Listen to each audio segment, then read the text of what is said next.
To enjoy this and other great episodes on Patreon, check out the link in the description and subscribe via the Black Kluge tier for full access to over 100 exclusive episodes.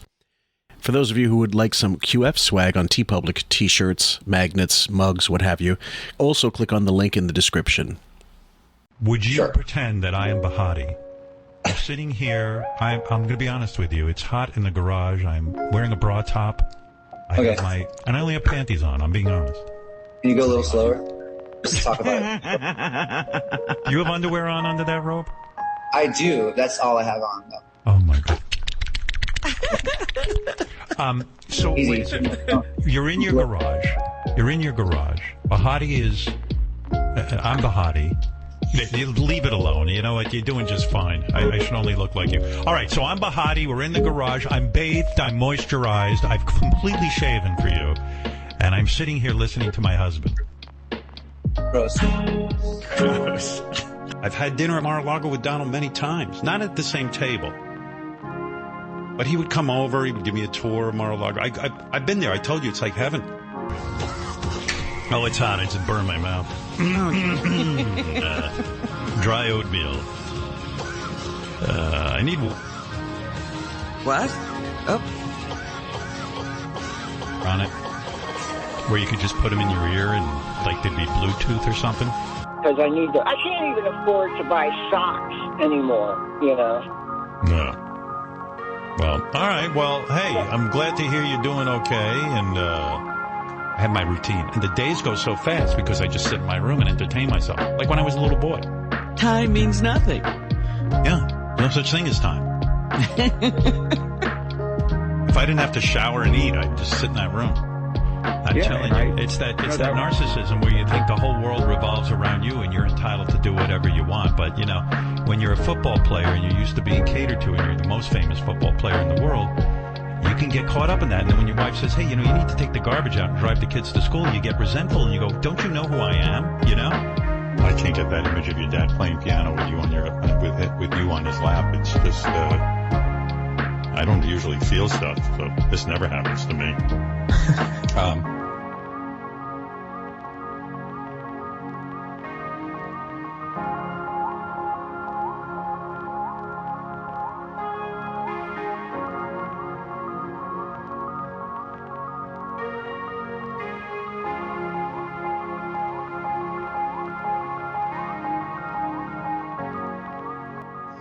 Welcome, ladies and gentlemen, to QF, a podcast about Howard Stern. I'm your host, Fillmore, a.k.a. Jim Fix, and with me for the ride is in his second, well, really third, but second inaugural episode. I guess it's not inaugural if it's your second, but Len Yung. Welcome back, sir. How are you? Good to be back. I suggested this topic to him, and he was all aboard for it. It's the Ablo ambushing of Artie on the show circa... Just for 1/12/2009. That's January 12th for all of those of you who don't habla. And it was, I remember distinctly at the time, the 2009 was not, of course, a banner year for Artie in terms of drug addiction and all he was just not in good form. And even half of 2008, attacking Teddy, attacking Sal. Be honest, if you were his superior, if you were Howard or whoever it is responsible for firing him, wouldn't you have fired him after the Teddy thing? 100%. I just think that's a line that you cross. Physical violence in a workplace. Once you go there, that's it. Right. And it's interesting to note that when that happened before, remember that happened with Stuttering John and AJ Benza. Yeah, he was gone. No question, gone. He believes that was set up for him to, I'm like, how did you set up you slapping, trying to slap, set up? How did they set up you swinging at Stuttering John and hitting Gary? Gary was about a foot shorter than, wasn't he? So it was easy for AJ to just get out, you know. But maybe that's the case. Well, I mean, it was definitely Stuttering John on the phone line, the last person trashing him about his after hours show that bombed, and his explanation later on was that the head of E at the time, Mindy Herman, and she just didn't like, there's turnover in programming, so he was doing that Mysteries and Scandals show, which I actually liked. It's on YouTube, and he's some really great episodes if you're into old Hollywood. And but he was just like, the host. He could have been anybody doing that. It wasn't special to be him. And he got a show that was canceled on E, and he was all upset about it. And then all the callers started goofing on it. But John was putting through callers who were specifically going to goof on it. And he couldn't take it, and he was pissed off and probably had been out all night, coked up, drinking.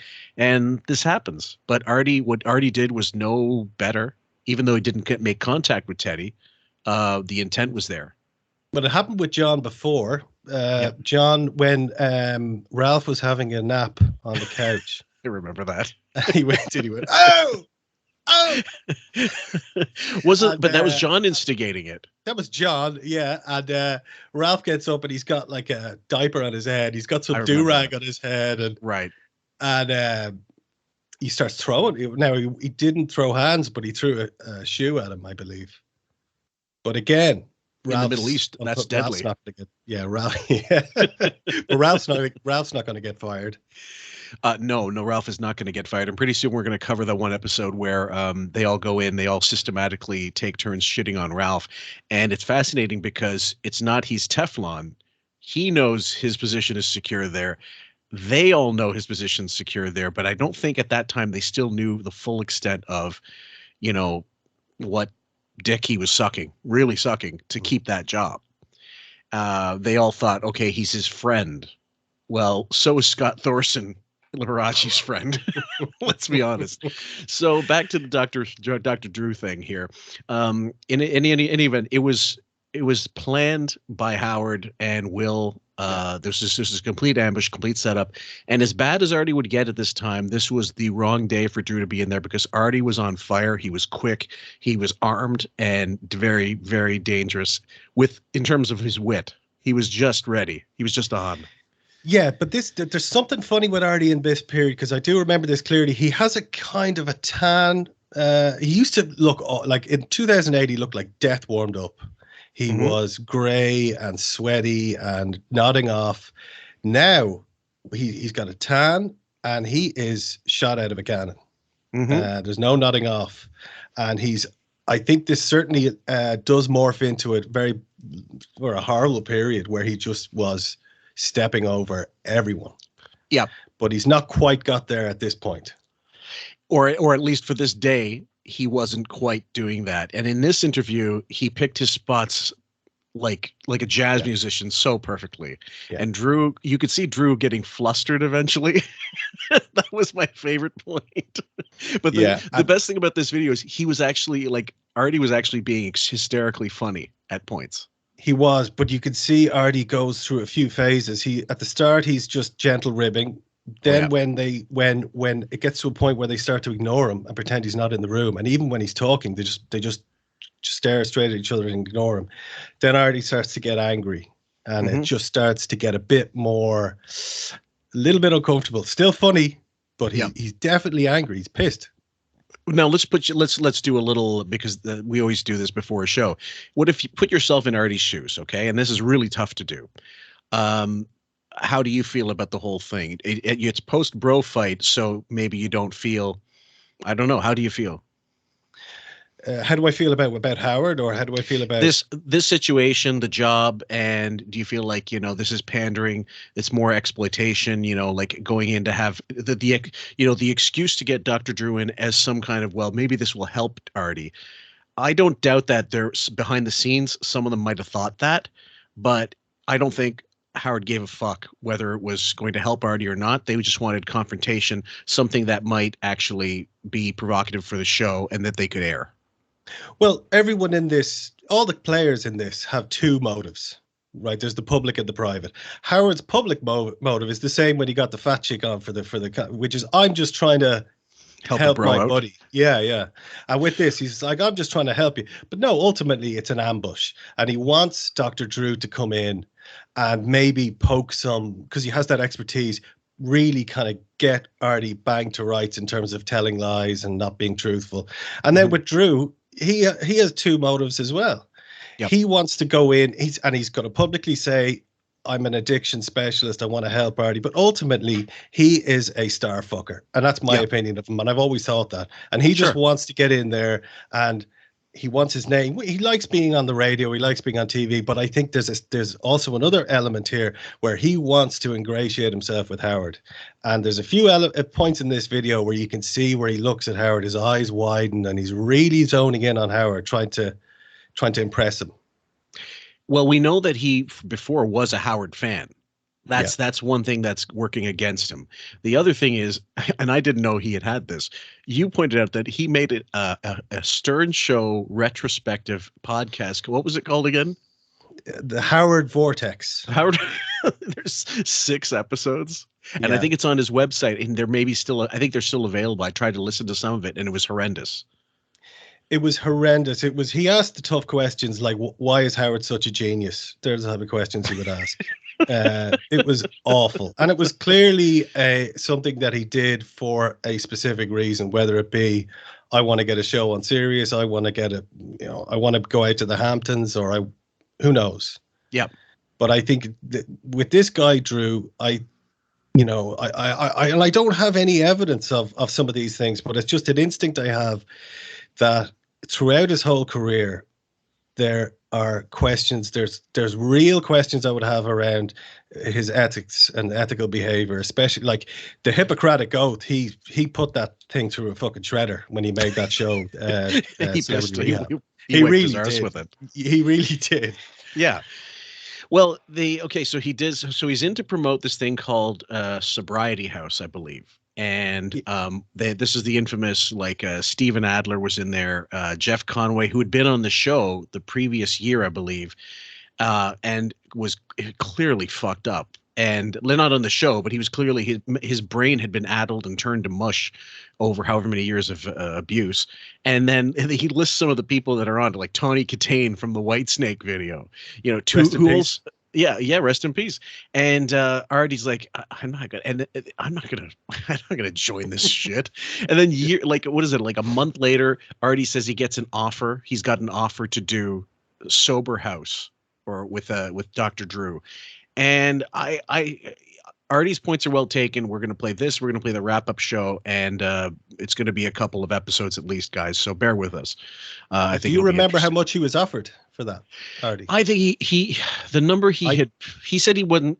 I think he said $250,000. I don't know. It's in my head that it was 300K. That sounds about right. And for a reality show, that's quite a lot actually for one individual player, even if it is, Artie. Yeah. So I think the point that Artie made was that someone like the bass player from Alice in Chains, who didn't even play on Dirt, he got like 50. Yeah. So there was a scale of how much they cared about your treatment.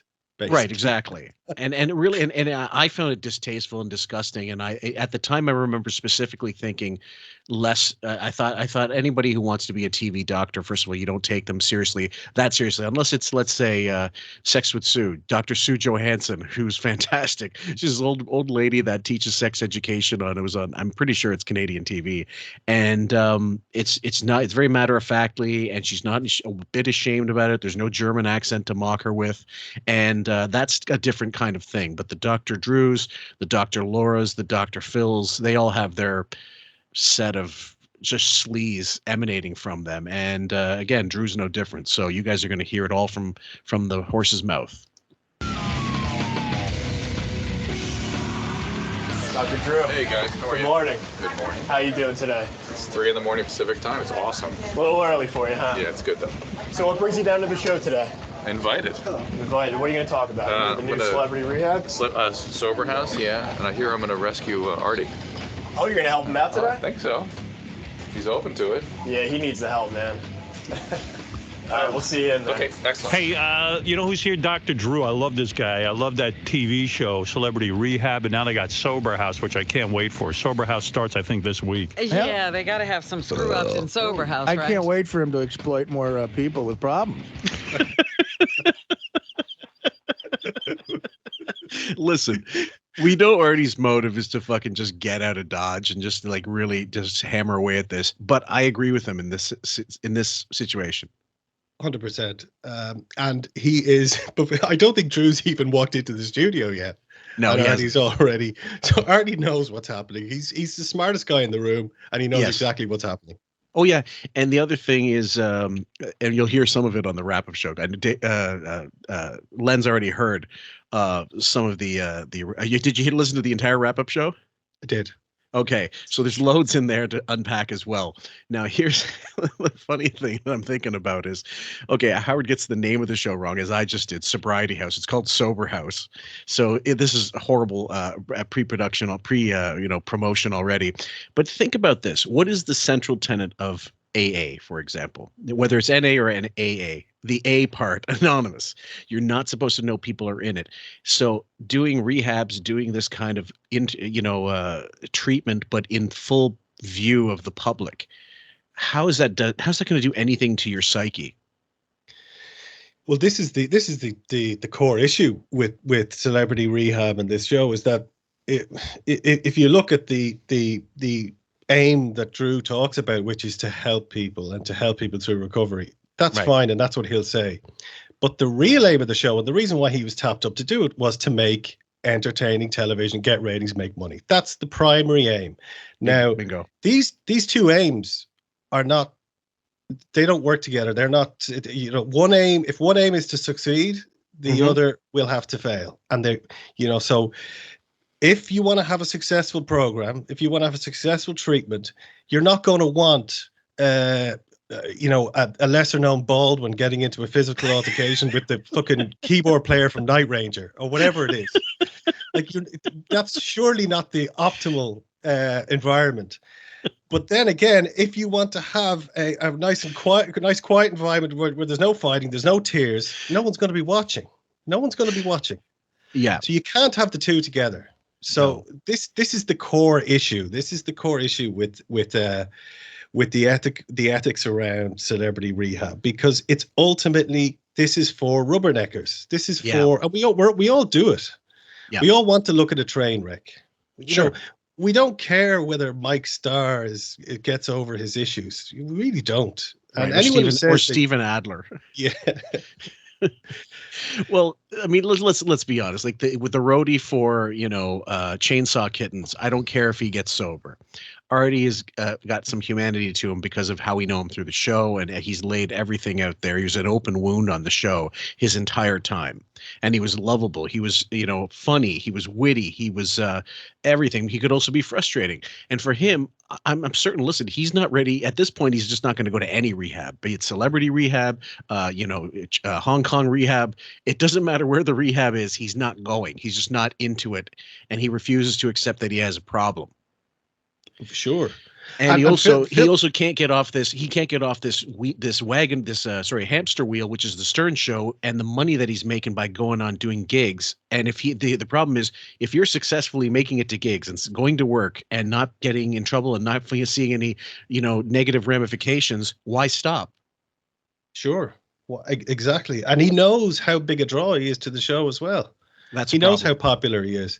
Mm-hmm. I think another issue here is that if you look at a traditional rehab situation where someone goes into rehab, it's usually via an intervention, and it's usually what love family members sitting someone down and saying, "Look, this has gone too far. We will support you. We love you. We want you back." And there's a surrender there. That's a natural thing. Mm-hmm. You don't headhunt a celebrity and say, "Do you want 300 grand?" Because the problem is, this person may well need the money. So suddenly they're going into rehab for what? To get clean, or to get money, or to get, they want a boost for their career, perhaps. Or right. And again, this is another issue. Well, Drew's trying to vacillate between that. He's saying, look, they're going to get better help than they would if they just did nothing, but they'll also feel that they're in the business again. Like, this is going to motivate them to do, it's like putting a record contract in front of Steven Adler's face and saying, at the end of the sobriety thing is a deal to make an EP with, fucking Bob Rock in Vancouver. So just stay sober and you can record your shit fucking songs on your ukulele, Steven. But that's what's waiting for you. And Artie sees through it all because, number one, he's working for the worst exploiter on the planet in terms of the entertainment business. Well, Stern is so adept. He's such a natural explorer. He doesn't even know when he's doing it. Sometimes it's just in his very nature. His very being is to manipulate and guilt and gaslight and do all these things to people. Certainly. Yep. Hey, I love Dr. Drew's television Here's show. the exploiter. Hey, Dr. Here's Drew. the exploiter. Oh, yeah, Artie doesn't like you. I realized Dr. why. Drew, what kind of jacket is that you're How you wearing? doing, Or is Dr. that Drew, your overcoat? I don't like your overcoat. He's got a Dr. Tweed jacket on. You know why I don't like your overcoat? Because I try to buy one of those. Your mic's on your thing there. Got it. Like in Okay. football. There. All right. Hey, Dr. Drew, Hey, great man, to see Howard, you. nice. Happy birthday. Thank you. Don't start analyzing everybody in here. He's our big birthday guest, Howard. We got for you. Dr. Drew, how old are you? 50. I have to think about it. I'm 5 years older than you. I'm 55. You look great. But you're all gray. I'm not. And I don't dye my hair. Yeah, I don't either, but it's... Well, you're Well, gray. I hope I'm you gray. don't. I'm Yeah, gray. right. If you dye, I don't. You can't dye steel wool. So this is, I love the intro. You're right. Artie's like he's like a what do you call it? He's like a mongoose just waiting for the cobra to make the right move. Yeah, I imagine I kind of picture him here. Even if you look at him sitting there, he's like one of those guys covered in camouflage, sitting waiting for with a duck quacker in his mouth, waiting to pop the gun. Yeah, big time. It's great. It's crazy. You know, A I think doctor, though, should, like at 30, dye his hair gray because he looks more sophisticated. you look a little better. Yeah. I feel I look younger than Dr. You Drew. do. You do. I Yeah, didn't do. know that Yeah, Dr. yeah. Drew was younger than you. You know, I think See? I think I'm aging well, but then I see some pictures of myself where I'm not aging so well. And you've done drugs. 50 changes your life, right? You notice that? Everything. Let me tell you what happened to me. I got no goddamn energy, you know? Like I used to be able to go hit the gym and I got a little bit of that too, you know. Yeah. And I have triplets. They're 16 years old, and that's what turned my hair gray. That Oh first my year, God. boom, Oh, gray. wow. Yeah. Are you a good dad? I am a good dad. I'm very dedicated. When In do fact, you have time for them with all your... you know what? It's first of all, when I was practicing medicine full time, that was a way worse schedule than this kind of stuff. I Yeah. mean, this is pretty light lifting compared to seeing 50 patients a day. Were you when you first of all, let's point out that Dr. Drew's like an MD, not like some douchebag. Not a fake doctor. Do you have respect for psychologists? I tend to trust MDs a little more because psychologists it's kind of, when you get into this psychotherapy thing, there's a lot of quasi-trained people. Like they go to a little course or something Yeah, and they but hang not a every- shingle. Like Dr. Ronnie, who came in for Robin. That's another one we're going to go through. So Dr. many Feelgood. sagas. Yeah. Well, we were talking before we started recording, before we settled on this episode, that looking through the Dr. Drew chronology and seeing what kind of, skeletons were, dangling from his closet. And there's not a whole lot. There's one check mark against him that basically he was trying to promote Wellbutrin, but he was being paid to promote Wellbutrin on behalf of the company, the drug company. And to me, that's already a red flag. I mean, you just don't do that as a doctor. And I mean, there loads of doctors are guilty of overprescribing since before I was born. That's not a new thing. Yeah, well, this is the medical industrial complex, which I suppose in America is probably the greatest example of it. It's the same all over the world, where there's issues with opioid medications and whatnot. But I know even over here that it doesn't happen anymore. But there's some doctors in my family, and it was very common for pharmaceutical companies to fly them over, all expenses paid, wine and dine them, show them presentations on how good their medications were, and that was how they did their business. And I don't think it's allowed anymore. I think there's a law against it. But I would fucking hope so. But I'm sure there's ways around it. Like a Rolex happens to end up on your front door, and there's a Pfizer on the back of it. Engraving.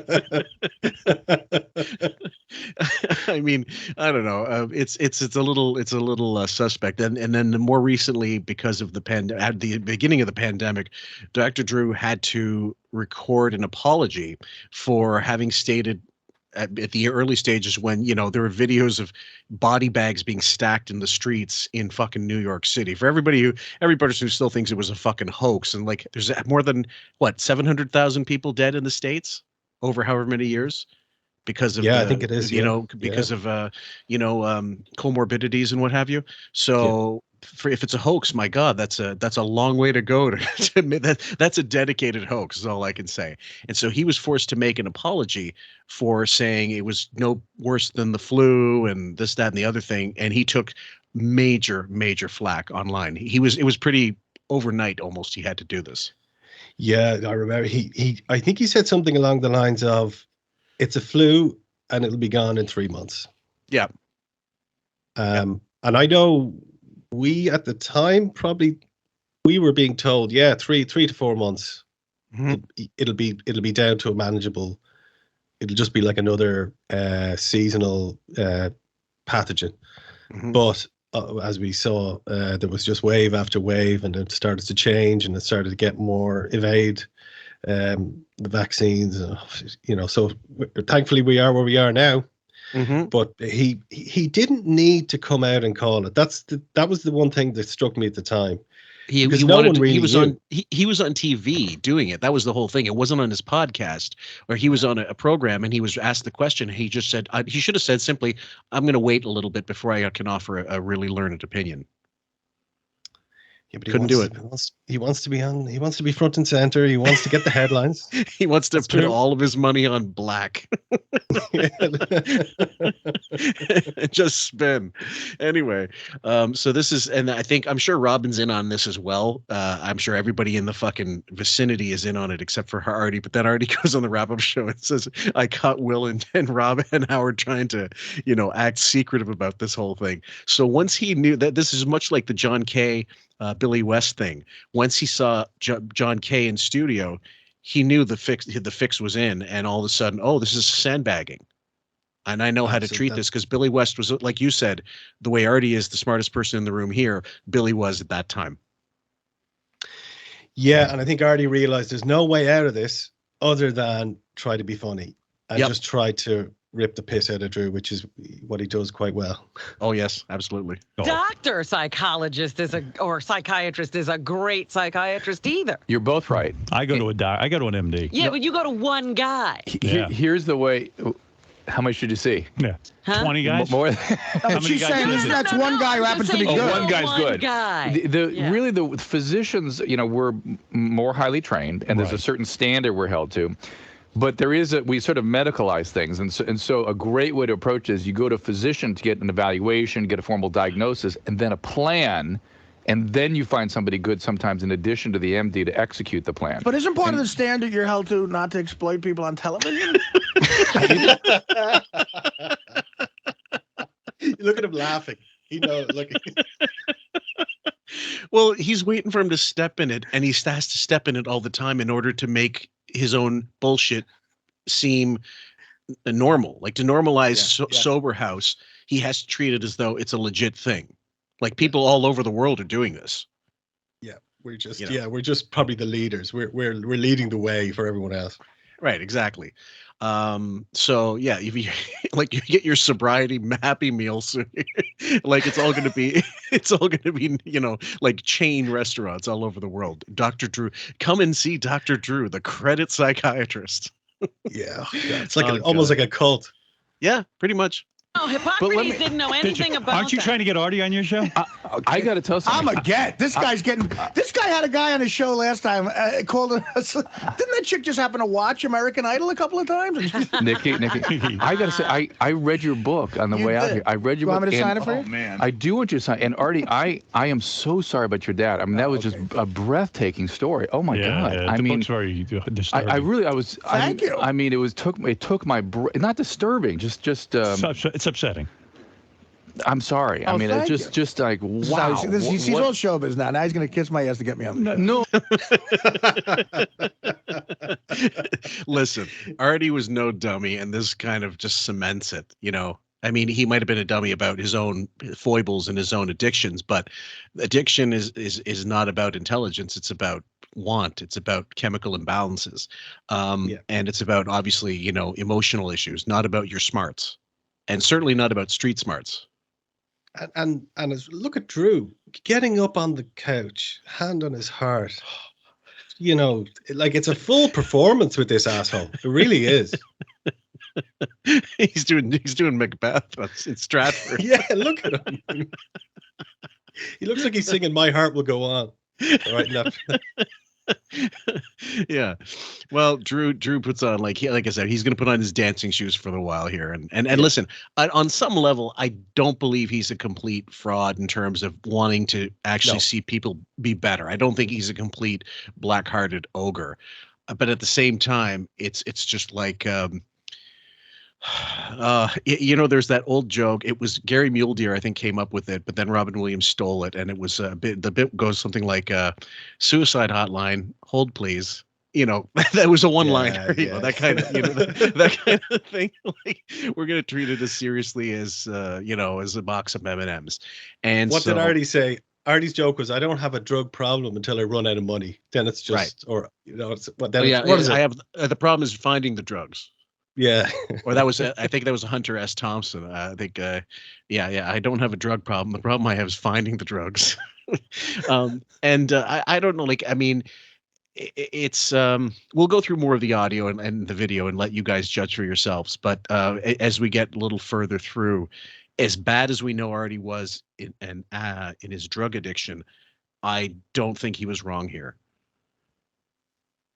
Yeah, we're going to get to you. 1 second, though. You say get the book, though, right? You'd recommend the book. I recommended the book. I will not give it to anybody, as your afterward says. And you read the whole book? I read the whole book. Can I ask you a question, though? So, were you in college? Were you a psychiatry major? No. I went to Amherst College up here, out here, and went to biology major, going to medical school. I didn't know I was gonna work in mental health. Even I mean, I was even after I finished training, I was an internist. I taught internal medicine.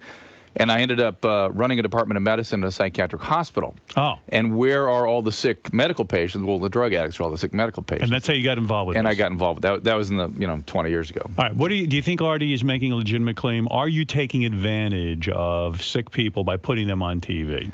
I love it, so I don't care who you take advantage of. Well, you got it took. I mean, me, I'll take advantage of any. Let's let the two exploiters talk. Howard's right, and so is Artie. Yeah. Yeah. He says, "I love it." Hear what Howard said. He said, "I love it. I love it. I don't care." Yeah. Of course he doesn't care. Yeah. But he'll change his tune later on when he has to change tack and come at Artie from another angle. Yeah. The sympathetic heart in hand Howard. A black heart in hand. Yeah. Joe isn't taking advantage of sick people. Well, yeah, I mean, here's the deal. I mean, it has the potential to be. There's for sure. And I had to really think this through a lot. And A, they get good treatment. True. B, it motivates people who are only sort of contemplative to actually get treatment and get good treatment. Once they're in, the cameras seem to hold them accountable, so they stay in treatment, not just leave after 9 days. So you think the cameras are and then once they've engaged, they want to be an example for other people. So not knowing this ahead of time, you could say, well, you might have exploited somebody. I might have. I mean, it was a risky spot, but I sort of trusted my own ability to give them good care, and the outcomes have been very, very good for people who really might not have gotten care otherwise. So it's a quiet night. Be honest with me right now. It's a quiet night there, not much going on for the cameras. Then that crazy dude goes nuts and gets on the roof. Conway? Oh, the other guy on the roof. Okay. He's high. He's smoking crack on the roof. Yeah. I don't know why that guy's a celebrity. I never heard of him before. But aren't you like, home run, man? This is great. This guy might fall off the roof smoking crack, and we might get it on TV. No, I mean, you promoted that. I watched the show religiously. They promoted it. That's what they decided. Okay, that's a red flag, dude. 100%. They know what the selling point of this show is. The selling point is celebrities at their most vulnerable, at their lowest ebb, so we can watch. It's not, oh, I can't wait to see Andy Dick get off booze. I can't wait to see. Like, that's not the draw. I don't know. Maybe I'm disturbed because I think that I feel a lot better when I see video of, let's see, Gal Gadot dressed up as Wonder Woman going to a children's hospital and, visiting all these sick kids or teenage cancer wards that, Johnny Depp when he was still on his Pirates of the Caribbean gig, and he would do that kind of stuff. And and then you get the eyewitness reports of people saying like he was there all day, signed whatever they wanted, he was in character the entire time, that kind of shit, and talked with the nurses, took pictures with everybody, whatever. You call that a PR move, and yeah, it is on some level. There's a bit of PR involved. No one's that. I'll still be that cynical, but I find that as entertaining as the train wrecks sometimes. It can be very moving. I know a lot of soccer players in the UK do that. Yeah. And we even saw an example of how the opposite of what can happen with the Arsenal team. Were signing something for a small girl and they never even looked at her face or acknowledged it. And that totally blew up in their faces. Oh, wow. I suppose they've got other things. Did you see that? No, I didn't. Well, it was on Twitter, but they did the direct opposite, basically, of what you're talking about. They were obliged to sign something for a small girl and they never even made eye contact with her, and she was starstruck. Yeah. And they got hammered for it. Hammered. Well, so yeah, it can work both ways. You can get the PR upshot, but you can also get out. Well, you can get what was the one you talked about, Michael Owen scoring on the 13-year-old? Yeah, and celebrating like he won celebrating. The league. And I think Neville Southall said, "Yeah, well done, Michael. He's 13." He clearly hated him. Yeah, exactly. Well, the PR is as you said, it is a dangerous game, and it's a tool to be used in the business. And for someone like Artie to see that, if you see that there's a promo where they're focusing on the most negative aspects of the show, he's already going to go in thinking, "Fuck this, fuck you, and Dr. Drew, and fuck you, Howard, for bringing him in for this." Yeah, and even later on in this clip, I think there's a point where Drew says, I think Howard says, "Well, what happens to so and so?" And he goes, "Well, you're just going to have to tune in." And he's teasing it. Meanwhile, he's saying this is a medical environment. We got a hospital to come in, and But then he's teasing the next episode, and they're sitting in a room trying to get a cliffhanger for a Friday night. Yeah, we got a 3-camera shoot in the waiting room. It's a great show, and look, you come off as a very nice guy, and I'm sure you are, but the fact is, moments like that are when the producers and the network have to go high five each other. I'm because sure they are. I'm sure they are. Right, well, I'm shitting bricks. And you want to put on a nice. But let Drew answer. All right, you're right. I'm sure the producers are doing a touchdown dance somewhere, but I'm anytime shitting myself. Right. And also I've got a staff. I had to go to the hotel room and dig the guy out. Will was in the room with the guy. Right, you filmed that too. I saw it. I've got a lot of that you didn't see. I was afraid the staff was going to relapse. I was afraid he was going to put the patients at jeopardy. I was afraid he was going to kill himself. Right. I mean, and there's one person responsible for everybody's safety in all of that, and that's me. And that's the part that's difficult. I mean, because I also I get very affectionately attached to these people. Even maybe there's a part of you. But this is psychological. Yeah. That says, or maybe even part of the patient that goes, "Hey, I want to get back on TV. I'm going to start using again, and I can get on this new season. I can keep coming back like Jeff Conaway." Yeah, right. Absolutely. Jeff Conaway's got a whole career from this show. Yeah. And he's great. That's the saddest ending ever. That ending of him with was so sad with the pills. That was sad. It was so the TV didn't pick up quite how close we got to really getting him. And it's just too bad we ran out of tape. Yeah, getting him where? In the ground or getting him clean? I mean, okay, like I understand, and also yes, I do get it, guys. People fail rehabs and programs, drug addiction programs, all the time, constantly. Like Chris Farley, I mentioned it on the show before, went to rehab like 12 times, like a dozen times at the insistence of his management, and he never internalized he just memorized the lingo. And there was a period of sustained sobriety right before he fell right over the cliff, whatever it was, and then never righted himself. I think he thought, I won't hit the actual bottom, and the bottom being death. It happened to be that way. And that was when you and I were discussing deaths in the past, of celebrity deaths that might have actually affected us in some way. Chris Farley was one of those for me too. I knew it wasn't surprising, but it was very sad. Yeah, and I often find myself in a sort of Wikipedia vortex where you start to look up old celebrities and you find out these things about how they died. And who was the guy from the movie Network with the actor William Holden? Was that his name? That's right. He had a few too many and banged his head. I think you might have mentioned that recently, but there was all these actors like Montgomery Clift and all these people who came Brilliant to actor. really, really grim ends, especially back in that time because there wasn't the knowledge and the supports to treat. You know, they were dealing out amphetamines like they were vitamin D tabs. You know. Well, yeah, Judy Garland was one that she comes up. She's the patron saint of QF, actually. Just in terms of sadness, the ratio of sadness versus talent versus exploitation versus we just like such a sad ending to such a great talent. And you realize like it doesn't matter how talented you are, at some point you got to be level-headed in your own mind, in your own emotions, and whatever your background, your family life has got to be put together. Otherwise, what good is the career? What good is the fame? Look at Philip Seymour Hoffman. Awful. Yeah, Awful. Like he was so talented. There comes a point where, especially with something like heroin, and you see tragic videos on Reddit or wherever else of parents nodding off in cars with the kids in the back, and it's just brutal stuff. I suppose at least with alcoholism, there's probably a longer tail off, and there's a functioning alcoholic. I don't think a functioning heroin addict is not quite as easy to pull off, especially with kids. Philip Seymour Hoffman, like we were worried about the fact that he's got, great talent that he threw away, but he also had, remember he was a guy with a family, and you think about them and how it affects them, him being gone and them not having a father anymore. You and I were discussing Casey. Casey's back to having a podcast that's an absolute train wreck. And it's no slight on him as a person. It's just he's clearly the damage has been done, or he never had that talent to begin with.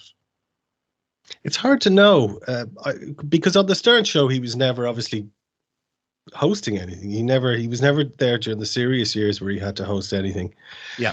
So he was only ever pitching in. But from what I understand, my limited understanding is that he did have a long period of heavy alcohol abuse, and that does take its toll. Yeah. But he wasn't Richard Feynman before the alcohol either. You know what I mean? No. He so wasn't. I think he was IQ was 89 or something like that when they measured it. So I don't know, but I saw some clip the other day, and he's talking about trans athletes, and he's with some other guy, and he won't let it go, and the comments are scathing, and he doesn't seem to have a broadcasting instinct to keep things moving and to move along and even research a topic. It was awful. When you showed it to me, I thought it was a goof. I thought it was like, when's this from? I'm like, well, it was clearly something that they did recently. And I saw the whole interview listed, and then it was pulled off, most likely to keep that clip away from the public. But someone had already clipped it and then reposted it. And it's brutal. I think I showed it to Raven, and she said, I couldn't even get through. It was like a toddler with ADHD. It was so brutal to listen to. I couldn't make it all the way. He could barely construct a sentence, which would actually indicate to me that he's not doing great. I don't know. I don't want to speculate, but no, he did not sound coherent in this clip at all. Right. And now, as we know, he's jumped aboard this Stuttering John train now, just as the train is about to fall off the edge of the cliff. That's right. So I don't know what's going on there either. Yeah. Well, I mean, I just mean to contrast it with like when Artie did come back during the pandemic, early bits of the pandemic he came back and started doing a show. And when he was on, he was fantastic, but he was clearly nervous. And I think the drugs took away those nerves a lot of the time during his life, and he got too used to it. And then it's like a lot of those performers are like, was it me? Like when Richard Pryor gave up drugs, it was too difficult for him. It was like, was I funny? Was it the drugs? And never quite sure of themselves. All the friends of his at the time, like Robin Williams, would tell him like he didn't know he'd already done it. He didn't know he had made it. He was sort of, maybe it was only because of the drugs. And again, that natural instinct to be upset. Like I knew one of my favorite bands, Jesus and Mary Chain, the lead singer used to drink himself going into every gig, like just to get over nerves. Loads do it. Puke by the side of the stage and on with the show. Oh yeah. Well, that's a very common, obviously, very common trait in performing is to the Dutch courage. But unfortunately, it's diminishing returns because as the years go on, the drink has less of an effect and more of an effect in terms of your health. But Artie always said he suffered from anxiety, and when I heard that podcast, he just sounded catatonic. The last one he did. The very last one. The very last one, not the really speedy one that he did with Colin Quinn was there. He had Tim Sabian on for one episode, Lawrence Taylor for one. I think he did about 5 or 10 shows like that, and he was great. He was really, really good for the most part, but again, also still cutting people off, and that was nervous energy, I think, tittering. I saw the Tim Sabian episode, and it was unlistenable or unwatchable, as the case may be. But that one was. Yeah, but that wasn't. I don't think that was nervous energy. I think he was high as fuck. I just really think because so? I do, because in the other shows he wasn't doing any of that, and so I don't think he was medicated there. I think the problem with Showbiz and Artie is that there's just too many triggers. Yeah. And as soon as he starts getting into that world of his old stand-up buddies and his old, and he feels like he's on a stage again, all of that is so deeply intertwined with drugs that it just sends him back to it. It sends him all the way back. So, no, I think I don't know what was going on. Like, do you remember the clip where he met a fan when he was pumping gas? Yes, that was the one where he wanted to let that out there so his dealer would know where to find him. Yeah. It didn't even occur to me, but that was him sending a smoke signal. Yeah, absolutely. Oh, send help. Unbelievable. Yeah, really send a packet this way. Yeah. I'll answer your question in a second, but Conway, it really, for me, it distilled down. I finally realized that the reason I couldn't get anywhere with him is he had this almost delusional fantasy that surgery is going to make him 24-year-old Kaneki again. Right. And anything short of that, I want to die. Right. And it was just like, no, Jeff, no. And then Vicky, we had her set up. We had separated her from her. She was going to live. She was actually doing pretty well in treatment. Right. And then the whole thing just kind of caved back in. So he'll be on next season. No, I'm done. I'm done. You're done. Yeah, I'm done. I love Jeff. God bless. Go with God. I'm we done. ringed out the ratings from him. Let him die.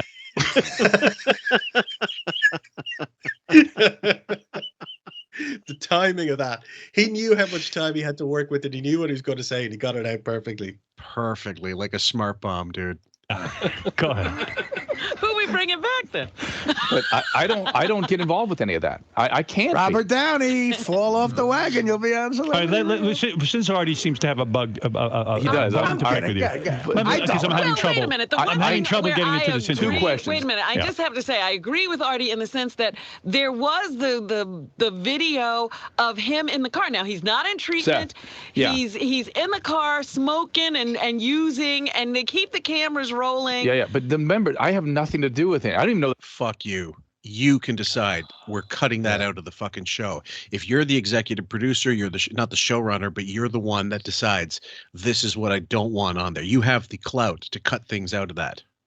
But this is what Drew will do repeatedly during this clip.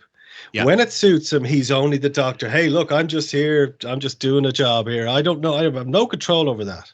Right. It's a bit like, say if I started up a meth lab and I started making a huge amount of meth and then selling it off, putting it out in the street and go, well, look, it's not up to me what happens out in the street. I don't know. I don't know how it's being used. I assume all my customers are healthy, happy, and well adjusted, functional. He's totally washed his hands of it there. He's saying, "Oh, but look, it's not my responsibility. It's your show. Your name is on the fucking title card." You know what I mean? And look who he's talking to. Look who he's being interviewed by.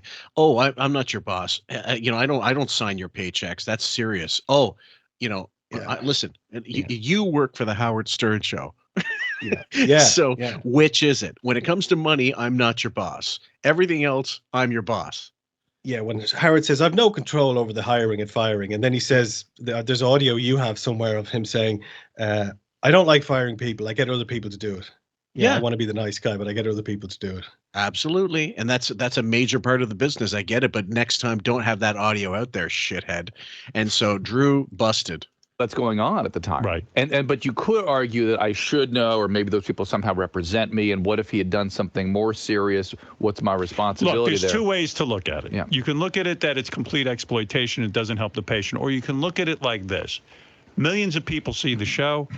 They get inspired, perhaps, to do something about their own problems. Right. And they... Well, you could hope that. You could hope that. And it does help the patients, too. Right. And perhaps, how many people have actually stayed off drugs from being on celebrity rehab?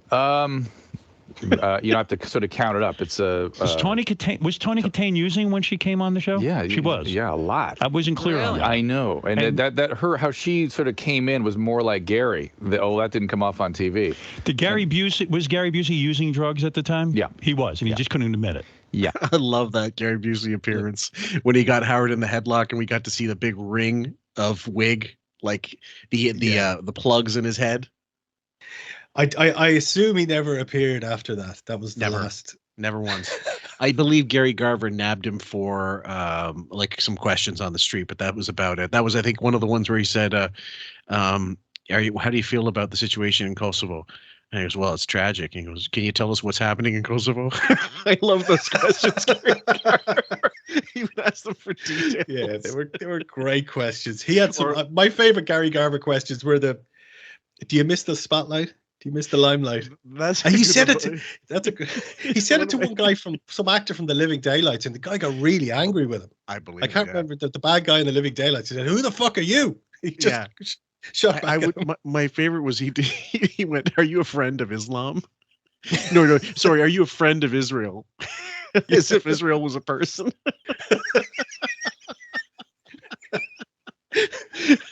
Anyway, so yeah, Gary Busey was on this, and Gary Busey, he went on his Twitter. I don't know if it's still active, but and he's still alive, isn't he, Gary Busey? He is, yeah.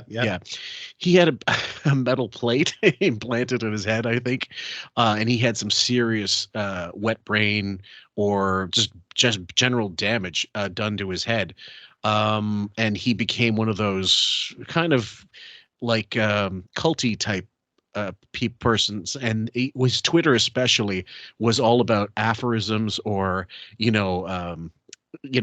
affirmations and how to improve your life, but it made no sense. On the Nick and Artie show, they started reading some of the tweets in all earnesty, and it was funny as shit. Anyway, he was on that show, and I never did see the show. There might be a way to see it online, like streaming somewhere, but I never did watch it. Did you at the Celebrity time? Rehab? I did watch it. Yeah, I did. Yeah, I watched a few episodes. I remember seeing one of the Baldwin brothers. I remember seeing Mike Starr from Alice in Chains. Yeah, who sadly passed away, and then who else? There's a good few people who died. Yes. Rodney King was on it. Rodney King of all people. Yeah. Lord have mercy. That's a celebrity? I mean, like insane. Known, but celebrity? I don't know. Just insane. Yeah, completely.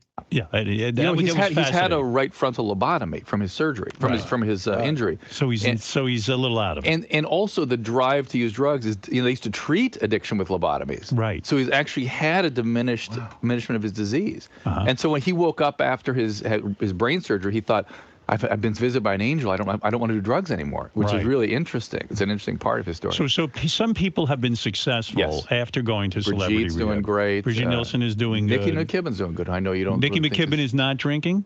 I hear she's going to Beanie's not drinking. I hear. Wow, that's really good. She's in Texas, so I don't have much direct contact with her. All right, Jessica Sierra, I just gave her 1-year cake on Friday. Wow. So some people are being helped. Let me talk to you about Artie. Artie recently says he went to rehab. He went for 9 days. It was not a rehab. Well, I'm going to tell you. He went to, because Artie was just talking about this. He went to a spa. He went to a spa. It's not a spa. It's a spa. It's not a spa. It's a spa. Tell Dr. Drew where you went. I went to a place that's what they call it a wellness center. All right. Yeah. Now they have therapists there that deal with the psychological aspect of what you're going through. They have people there who are coming off a lot of different addictions, opiates, sleeping pills, booze. But they also deal with, unlike a rehab, and I've been to rehabs, believe me. Unlike a rehab, they also deal with the health side of it. They don't tell you, and maybe you handle rehab different, but the rehabs I've gone to is like, look, if you need to fucking dunk a steak into mayonnaise and eat it, not to do heroin, do it. This place doesn't do that. This place deals with your health and the brain part of it together, and helps you hopefully get over your problems, which might be addiction, might be an illness. Tell them how they helped your brain. Well, no, there was a therapist there that I saw. That And I what spoke did he to. say? Well, what do you mean? What did he say? He was helping me through the history of my life. He asked me, like every other therapist I went to, he asked me if I went through anything traumatic in my life. I remember the meditation where he got to picture himself free of drugs. Right, that was a meditation. That was one thing the guy did. So that was okay. Now, please. She's got some nerve. She has some nerve critiquing this kind of creative visualization, whatever, when she's sticking, magnets behind her ears and coffee up her ass. I mean, really, she has some fucking nerve. But that's Robin. Well, had she known, this is the hubris of Robin. Had she known she was going to get cancer, she still would have done all the shit she did. Because in her 100%. mind, magic thinking, she would like, I'm not going to get cancer. I am not. I don't believe that future. I don't believe that palm reading. I don't believe those tea leaves. I am not getting cancer. And she would go ahead with it. Absolutely. She didn't need to be in therapy. My therapist quit on me. It's her fault. Yeah. I was cured after 4 sessions anyway. No kidding. Artie went away for 9 days. And it got me off of heroin. The day before I left, I was on heroin. I'm still off it. It got me to detox from heroin, and here I am. I got about 19. Are you on marijuana maintenance in the meantime? I don't do any. I'm not a pot smoker. I never have. Anything else? Because in no my booze, nothing. Because in my experience of opiates, there's only 4 possibilities. Right. Dead. Yeah. Using. Right. Recovery. And some kind of replacement like Suboxone or Methadone or something. Well, what about? He was on Subutex. What about? You're on Subutex? No, I'm not. Yeah. Not 19 days. What about early? What about early into my recovery? That's what I think I am now. I mean, I haven't used in 19 days. Yeah, early in recovery. Sure, you could be in recovery. I'm not saying I don't know you. You could be. Look, 19 days. People are going to laugh at that. I know it's not any time, but I swear to you, in 19 days, I haven't used Subutex. I haven't drank. Artie, it seems to me. Right. I don't want to. Go ahead. Do whatever. It's that it's almost like just reading your book. I mean, it seems like, and I only just sort of sense what's up with you. What? I can't be a great writer. Your book scared the hell out of me. No, you can be a great writer and comedian. Anthony Bo's a great writer. People when they're sober end up better than they thought they could be. Right. But it's almost like you want to join your dad. You know what I mean? And if you can't live without him, you're not going to live. You know what I mean? And that's. You deserve a better life. You deserve a sober life. Right. And he would. Okay. Your thoughts? Well, yeah, this is a question. I have a real broad question here. So he said at the start of this interview he's an MD. He's a physician. Yeah. So does he moonlight as a clinical psychiatrist in the evenings, or I mean, does he have the formal qualifications to be making a clinical diagnosis, a psychiatric diagnosis based on a chapter in a book that was written for entertainment? He's never spoken to Artie one-to-one. He does. Does he have the qualifications? That's all. Because I thought he was a physician or an MD. Okay. Well, here's the thing. There's first of all, there's the Goldwater rule, in which you're not supposed to diagnose someone someone you're not actually treating. You're not supposed to divulge. You're not supposed to. Basically, you're not supposed to divulge to give your opinion on someone else's treatment or their appearance. If you're not treating them, you should keep your mouth shut. Let me see what he's got here. Okay, career. Okay, early life. Let me just make sure of this. He is a former staff member at the Department of Chemical Dependency Services at Las Encinas Hospital in Pasadena, California, and Huntington Memorial Hospital. Let me see if it is. All right, here we go. After graduating from Polytechnic School in 1976, Pinsky studied biology at Amherst College. He said that here on the video. Graduating in 1980 with a Bachelor of Science, he then attended the University of Southern California's Keck School of Medicine, graduating in 84 with a Doctor of Medicine degree. But it doesn't say where was he. He was stationed in. Basically, he was helping recovering addicts as an MD. Yeah. But I don't think he majored in any kind of psychological. And he's not able to give psychological evaluations officially.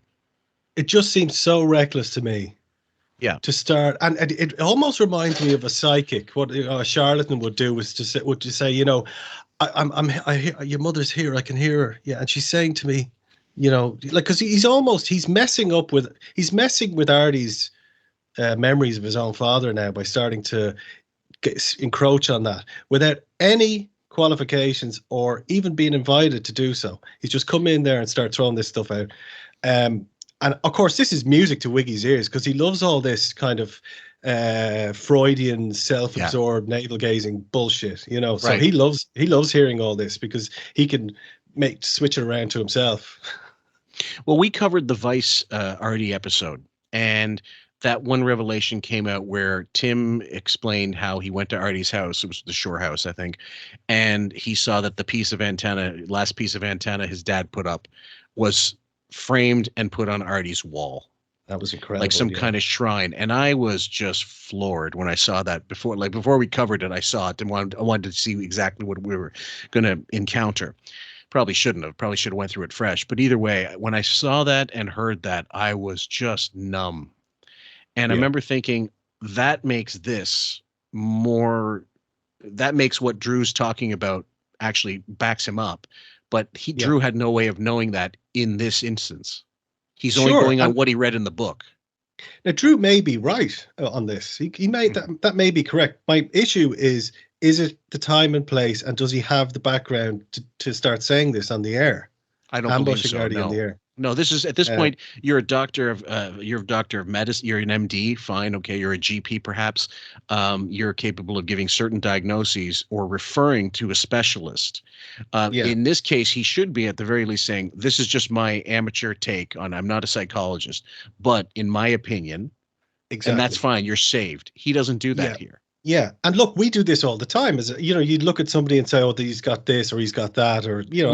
And look, we know we're not professionals, and Howard does it all the time.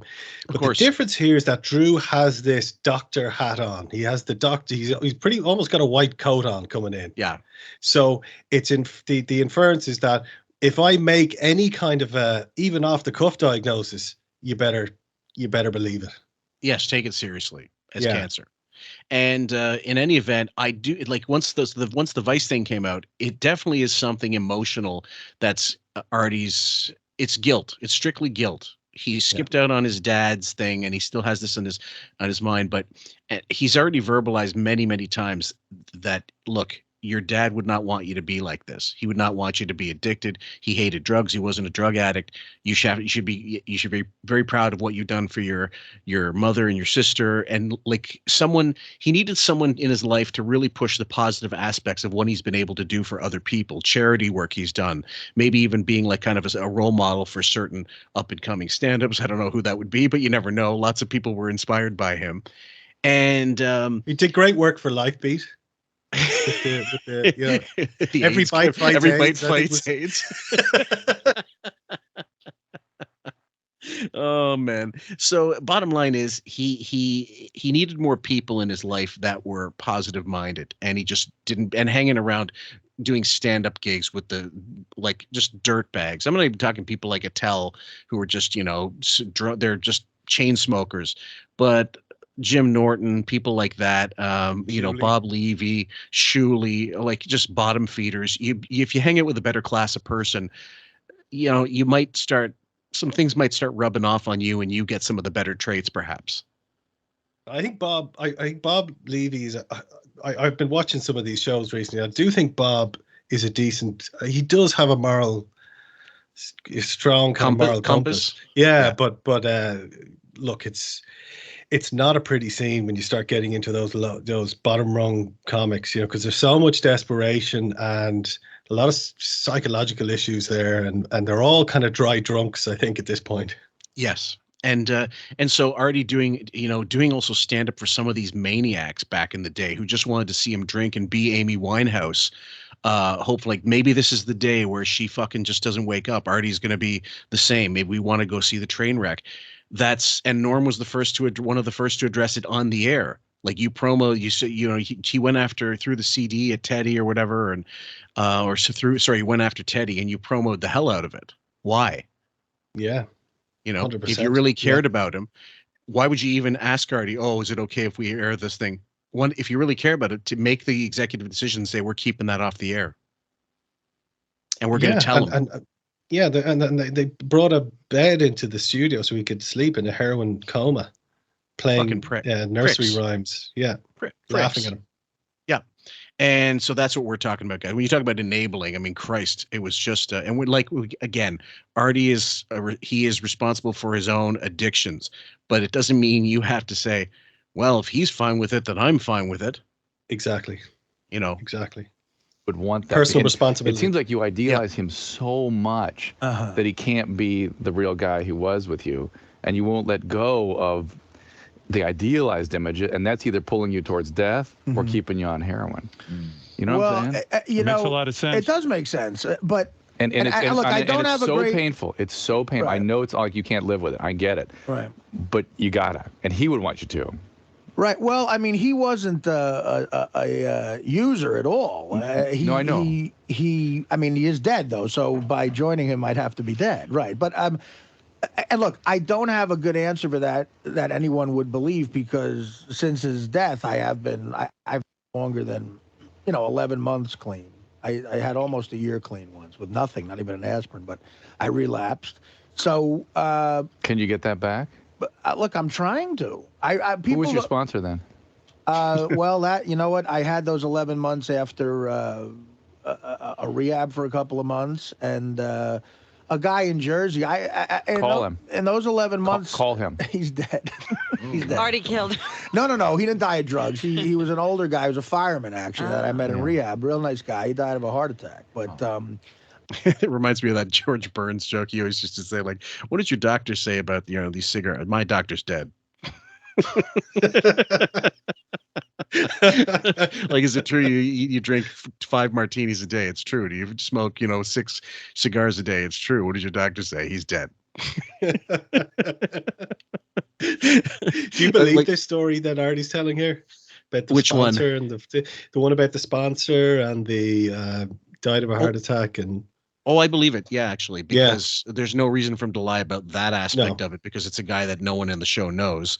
And if it was an older guy, the law of averages would indicate that, damage you do, and all of a sudden you're 65, let's say, and boom, there's a heart attack. People die for way younger than that. Look at Mark Vivian Foé, man. Oh, it's awful. But I think when you go back a little bit there in the clip when Artie was talking about the wellness center, there's a bit of fumfering there. He repeated the question that Robin asked because he wasn't expecting it. Yeah, I think that's all bullshit, to be honest. Oh, what about him going to the wellness center? When he started to talk about the cycle, I had a therapist and I had this. I think he may have done, but I don't think he the way he explains it, he doesn't seem to know. Doesn't seem to be very clear on what happened, and he's probably nervous because he knows that Drew's probably going to bust him. Well, Brad Garrett certainly did that one time, and that was extraordinary video. Yeah, it really was. When he called him out for lying, and he wasn't even looking at him. And he just, from his voice, he literally just snapped it out of the air. And one might think that Garrett was just fucking with him just to fuck with him, like to be a Rickles type of thing, because he kind of took on Rickles' mantle and did very well, actually, I got to say. I think Brad Garrett seems like a really straight shooter and a nice guy. And actually that show Till Death that he had, that was on for about 4 seasons or whatever, was actually quite funny. I liked it a lot. It was dark as fuck. I really, really did like it. And Artie was, I remember one time he goes, they're asking him, what's your psychiatrist like? And Artie goes, well, he's old. He's got glasses. He's, wears a suit. And he goes, I'm describing every psychiatrist I've seen in every movie ever. He's an old guy. He's gray hair. Older, distinguished, he's got a quiet office, and I'm sure he gave them lip service at this place and just went for the fuck of it and just to clean out, because I did know people like this when I was in university who it wasn't as severe, but they would binge, and then they do like, not sober November, like a lot of jerk offs do these days, but he would go like 10 days not drinking anything, doing the vegan stuff, just going full on health, exercise, whatever, then binge again for like about a week. I don't think I think that's probably worse for the body than. I think so. I think I don't know that 2 beers a day all the time is better than 10 beers in one night. I think it's all probably bad for you. But yeah. If you had to choose one or the other, I'm not sure which one is best. But probably not good to give your body such a big hurdle to jump over. Yeah, I mean, you're running a car foot to the floor for a week and then leaving it for a month and not using it, and then taking it out for another week and foot to the floor. Yeah, as doing opposed that to the body can't be good. As opposed to putting the cruise control on 30 and just going down the highway at a very slow pace, no brakes. I don't know. It's a tough thing. So, but in terms of him being a bullshit artist, he's a gifted one. But I heard the thumping as well. Look. At the time I was clean for those 11 months, I was living in LA most of the time, and I only went to about 3 or 4 meetings in that time. And but you had the sponsor then. I had a sponsor in New Jersey. But still, you had that regular. Yeah, he was a guy. He was a guy I could call. You got to fill that with somebody. Would you consider? Sorry. I'm sorry. No, go ahead. Would you consider being on antidepressants fully clean? Yeah. You would? Okay, well then, because I was on antidepressants. Oh, for sure. I mean, the medicines, not taking the medicines is like not giving you insulin if you're diabetic. I mean, people do shit to their brains these days where they're going to be impaired psychiatrically, and if we don't treat them, So you're a big proponent of antidepressants? I'm not a big proponent, but listen, we got to make recovery possible. Right. You know what I mean? If you have a psychiatric illness that we don't treat, recovery is not possible. Right. Well, I was on Paxil for probably about 4 months. Good. And then I go see Howard's guy. See, this is the thing. This is the thing I wrestle with. I don't believe Drew is a bad person. I do believe he's actually listening carefully, and he's actually saying, "Look, we can't be. It's not all or nothing. Some people have to be on marijuana maintenance to stay sober." Yeah. Artie, I believe, was smoking. He went back to smoking regular cigarettes as a coping mechanism for being clean. Like he needed some badness in him, so he's going to smoke Marlboro Reds. Yeah. I don't think a doctor would say that was fantastic for someone with type 2 diabetes and someone in his physical shape and what damage he's done to his body, but they'd say it's way better than him doing, going for opioids or drinking. Look, we all have different personalities. Some people just go cold turkey and that is it. Mm-hmm. And they have to and they can't even, like, I know a guy who, in order to quit cigarettes, had to quit coffee as well because the coffee was a trigger. Yeah, for the cigarettes. So he had to quit coffee as well, and he ended up drinking Coca-Cola, and that brought up a whole host of other problems around weight. But this is what happens with certain people. They can just say, "I'm going to leave that. I'm going to take that," and other people will, if they quit something, they'll substitute it with chocolate or they'll substitute it with whatever. And so there's no hard and fast rule. I agree with you. Look, I don't think Drew is not a good practitioner. I think he's no doubt has a lot of experience with addictive substances and addiction, but that doesn't, he can also be a starfucker who compromises his own integrity and his professionalism to ingratiate himself with celebrities. So both can be true. So do you think it's really, for him, it's notoriety and the pop that comes with being famous, or a money thing, or both? I think he is attracted to famous people. I think I don't think money mightn't be the main aim. I think the way you can tell, the way he looks at Howard, the way his eyes I think he loves Howard, really starstruck. Yeah, totally starstruck. And he wants to go out. He wants to be out in the Hamptons with a flute of white wine or champagne, talking with Jerry Seinfeld, Chris Rock, and that's where he wants to be. That's just my feeling, and I could be totally wrong. Well, either way, at this timeline, can remember, guys, Dr. Abloh was Dr. Drew in the first part of Sirius. Then he kind of went by the wayside. He had about 2 or 3 appearances, I think one with Christine and Sal, one with Artie, and then one with Artie and Mike, where he was going. I forgot about that episode. And I think that was 3 episodes. And then he had 1 or 2 phoners, and then you never saw him again. I'm sure once he started, I think because we covered the Abloh thing a long time ago. And I think once he got his show rolling and his practice, whatever, he didn't need Stern. So he didn't need to come back. Yeah, there's one you left out. Riley Martin. He did a. Did he? Oh, with Tim Sabian. Yeah, he mediated. Tim Sabian. Oh, yeah. So he mediated 2 episodes from the when Riley did personal ads, when he took money privately to plug products on his show. And he did it repeatedly after Tim telling him. He goes, I'm on slave wages, you know. But yeah, so Abloh ended up like did a terrible job because Howard obviously wanted to just kind of humiliate Riley and punish him, you know, and Riley kind of talked his way around with Abloh, and yeah, it didn't go the way Howard wanted, that whole saga. No, it didn't. Oh my goodness. Oh, Riley from the other side. Yeah, still alive. I gotta love him.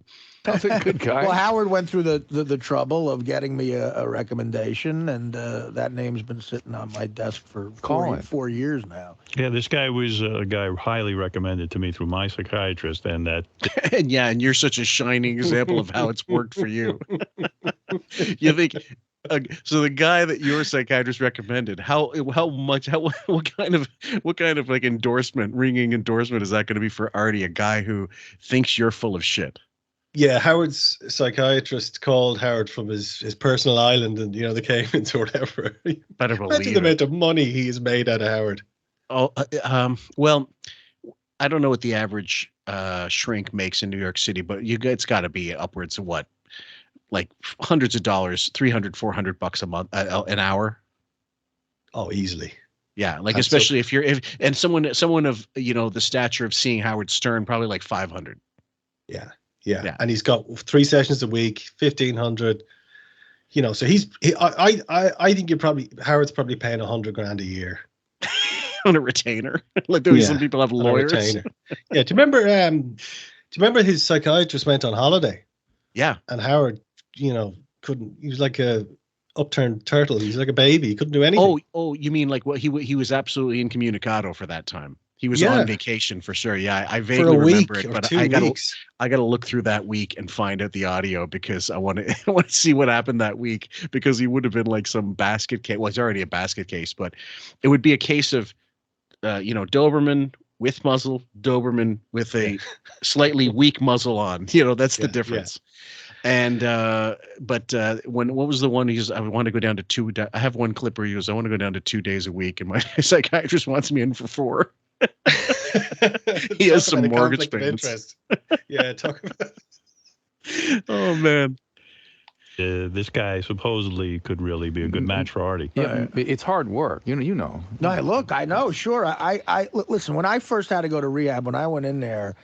Why won't Artie go to a psychiatrist? Yeah, like, why isn't Artie continuing treatment? If he wants to stay sober, he can't stay sober. Like Dr. Drew says, you need someone to talk to. Yeah, right. Without help. Well, I talk to our listeners. Is it the pain?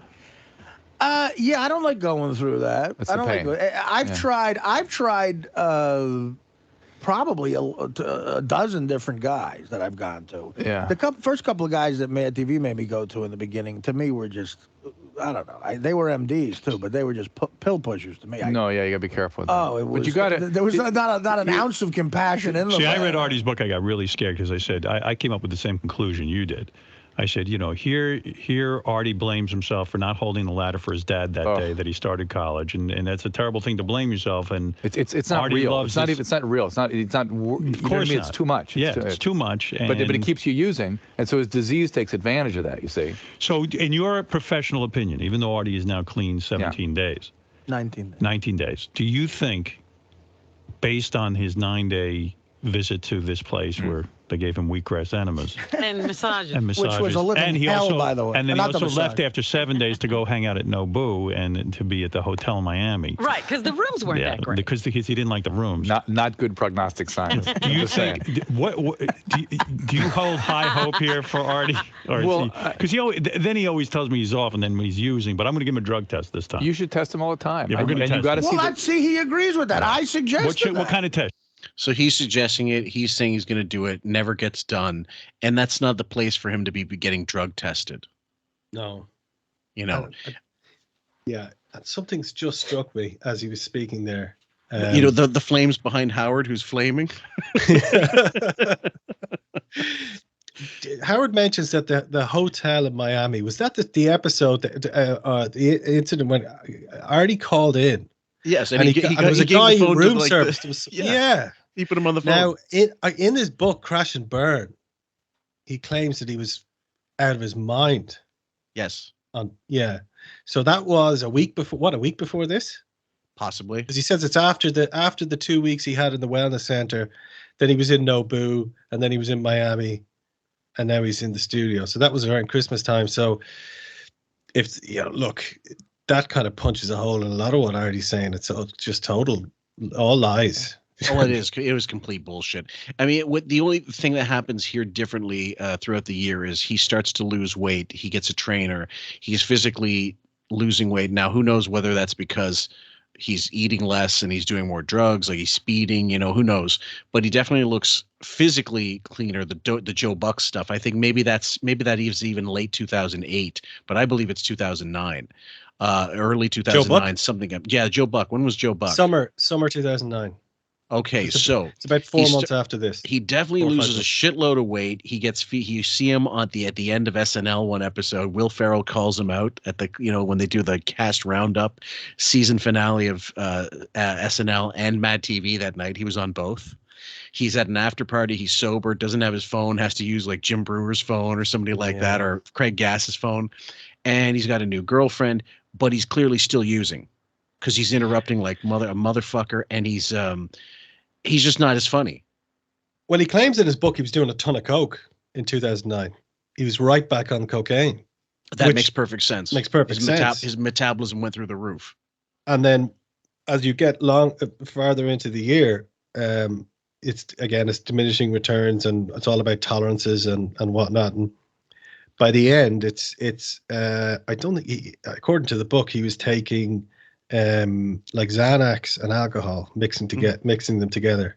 The day that he got fired, the day he was fired, essentially. Yeah. What he claims in the book, what he used to do was stop by a store on the way to the studio and pick up Smirnoff Ice and put them into soda bottles and drink. He was drinking at 6 a.m. Christ. And the day that he got fired, he didn't sleep at all. He was up snorting pills all through the night and went straight in. And he was on time. That was the weird thing. He was never late. Well, he was a few times, but there's a Mark Maron joke. He did Maron one time, and he said he remembered one specific joke Maron used to do years ago. He said, whatever kind of addict you are, there's something about the brain that something like, I must get this car back. Like I have to be sober enough to get this car back to where, like, at the rental place. And so there's something in the mind of the addict that triggers responsibility of some type, but not enough of responsibility to just not take the drugs and stay sober. But the problem with Artie is in my estimation is, first of all, he's got an addictive personality and shouldn't be drinking sodas, shouldn't be really drinking anything like in mixers. Like if he's got depression, he might need to be on, anti-anxiety medicines or antidepressants or something. If he's bipolar, I'd say he's bipolar. Maybe diagnosed bipolar. I don't know that I should be saying all that, but he's got a chemical dependency. He's got an addictive personality, emotional dependency, and a physical dependency on booze and also on alcohol and substances in general. And he's never been able to deal with the emotional side of everything, which is why he keeps turning to that shit. And let's not forget gambling addiction. Terrible, really, really bad gambling addiction. Food addiction. And I think with Artie, the gambling addiction was, and you can hear when he speaks, he talks about it. It's like a thrill seeker. Yeah. He just wants that excitement. Rush. Yeah. Yeah. And I think with addicts, a lot of addicts just can't think beyond their addiction of getting through everyday things without that crutch of. So Artie can't watch a game without having money on it. Artie can't do a show without doing Jaeger on stage or whatever else he used to do. Yeah, I mean, Dean Martin used to. There's I can't remember the exact anecdote, but it's something like a lady went on stage, grabbed Dean Martin's tumbler, drank, took a swig, and said, "This is apple juice." And Dean said, "Lady, you're drunker than I am." I love the clip of him on Johnny Carson, and Johnny says, "This is just, this is all for show." And he take a sip of it, and there's the facial expression Carson makes when he takes a sip of this. Yeah, it's almost 80% proof. Yeah. Well, I mean, yeah, it's rocket fuel. Well, so the one thing that Artie never ever dealt with a lot of things to get him to the hump where he would get fully clean. But I think, as you were saying, it's the people he was surrounding himself around. Most notably, this show when he was on it, and knowing what he knew, and I think that ate at him a lot. And Sam and I discussed this, that they were crutching on him so much, and he wasn't getting properly compensated monetarily, that it bothered him. And he also thought, fuck you, if this is the way I'm going to be treated, I am going to defile myself, and because I know how important I am, you're not going to do anything about it. So he's constantly pushing the line. And you remember, he would always, if George Takei was in for the week, he would never be in on the Monday. Never.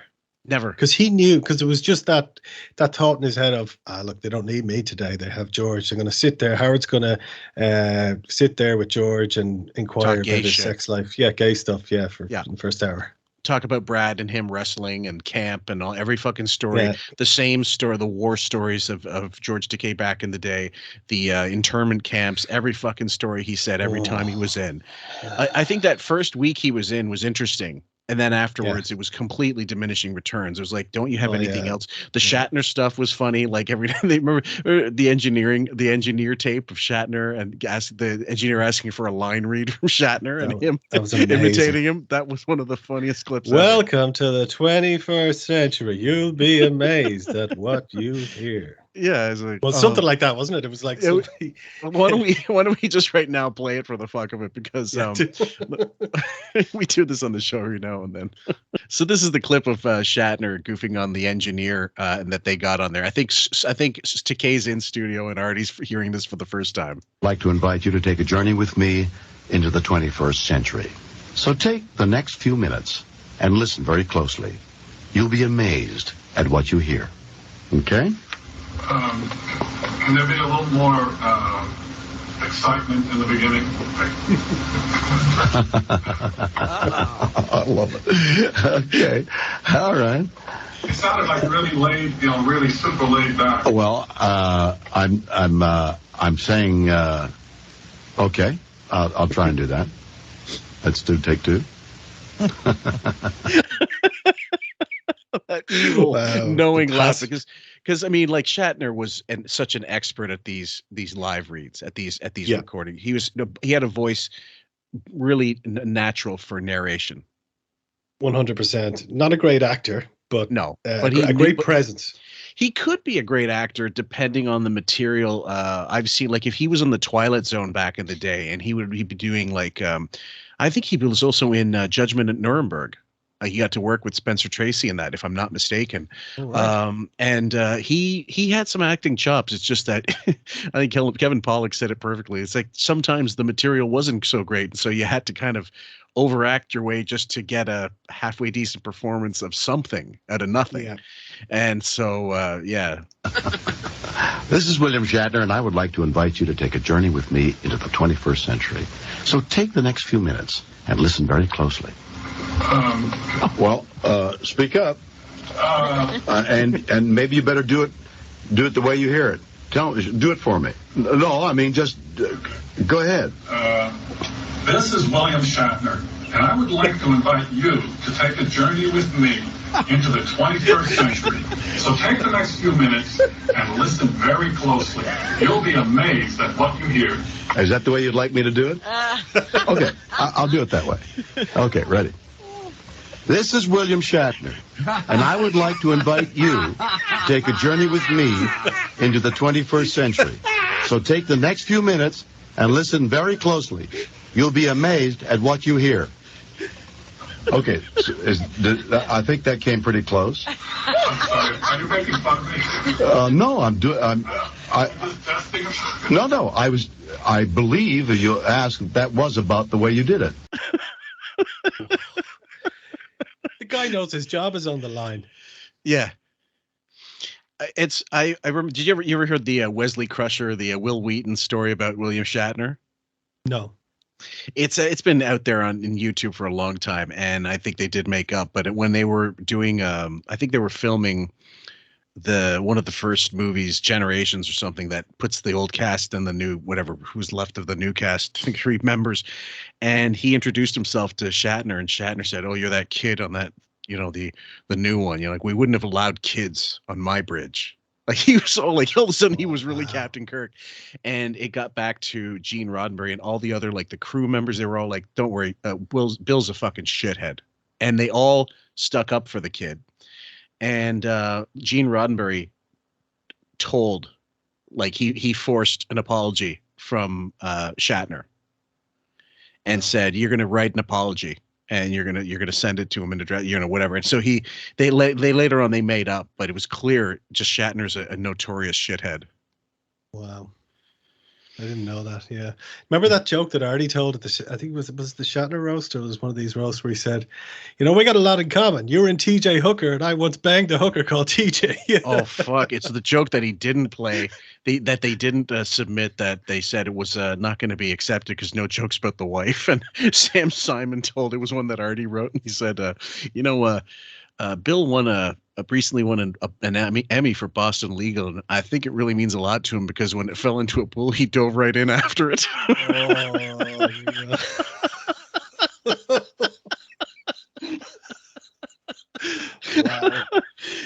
And like, obviously, you just couldn't. That's beyond the pale. But yeah.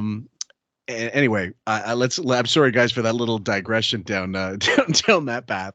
We'll get back on this really briefly, but we were going on a little bit about the how do we get down this path? We were just talking about shitheads in the business. We're talking about how Decay. Yeah, Decay. But yes, that was it. Sorry, and Decay being in studio, already thinking this is a night off for me. Exactly. Yeah. And so I think you're right. There was a little of him that said, well, as long as they got another voice in there, Howard's fine. Exactly. Yeah. That was obviously in the subconscious the whole weekend when he was and he would invariably do a stand-up show, I think, and come back on a Sunday and just put on Comfortably Numb by Pink Floyd and not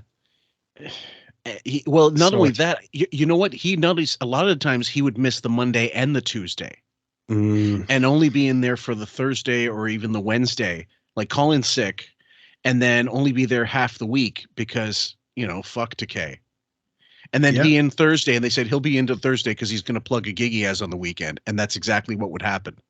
Yeah, yeah. And he would know that there'd be bookers for a gig the following weekend who'd be listening going, he's not in again. Is everything okay? You bet it. Believe it. Because he was making as much at some of these stand-up weekends.